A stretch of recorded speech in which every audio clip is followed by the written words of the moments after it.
అధ్యాయము 3వ వచనం. అనే జనులలో ఆయన మహిమను ప్రచురించుడి, సమస్త జనములలో ఆయన ఆశ్చర్య కార్యమును ప్రచురించుడి.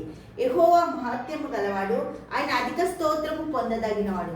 దేవాది దేవుడు స్తోత్రాలపై ఆసీనుడైన ఇశ్రాయేలు స్తుతుల మీద దేవుడు ఆసీనుడై ఉండి వారి యొక్క ప్రతి పరిస్థితికి ఒక 40 సంవత్సరాలు వాళ్ళని పోషిస్తూ కాపాడుతూ కనికరిస్తూ దేవుని ఆశీర్వాదము ప్రతి నిత్యము ప్రతి పూట మన జీవితాలలో, మన యొక్క గృహాలలో, మన యొక్క ప్రతి పరిస్థితిలో ఉండి దేవుడు మనకు కావాల్సిన ప్రతిదాన్ని అనుకూలత దయచేసేటట్టు ఆయనలో మనం ఎదగాలి. దేవుడికి స్తోత్రం.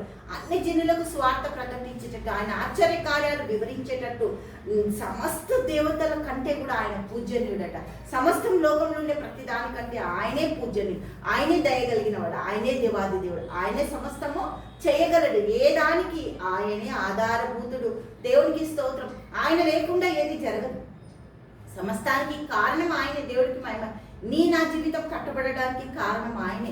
ఆయన లేకుండా మనకు జీవితాలకు ఏ ఒక్కటి కూడా దొరకదు. అందుకే దేవాది దేవుని ప్రతి నిమిషం, ప్రతి పూట, ప్రతిరోజు మనము కలిగి ఉండాలి. దేవుని ఆశీర్వాదాలు మన పట్ల, మన కుటుంబాల పట్ల విస్తరించును గాక. ఆమేన్. తండ్రి యేసయ్యానికి మన స్తోత్రాలు. గొప్పది, అద్భుతంగా, ఆశ్చర్యంగా నీకే స్తుతులు స్తోత్రాలు చెల్లిస్తున్నాం తండ్రి. ప్రతి కుటుంబాన్ని దీవించండి, ఆశీర్వదించండి. మీ దయచేయండి ప్రభా. నీ మేలుతో నింపండి నా తండ్రి. యేసునామములో ప్రతి కుటుంబాన్ని ఆశీర్వదించి నడిపించినందుకు కృతజ్ఞతలు చెల్లిస్తూ యేసునామములో ప్రార్థిస్తున్నాము తండ్రి. ఆమేన్, ఆమేన్, ఆమేన్.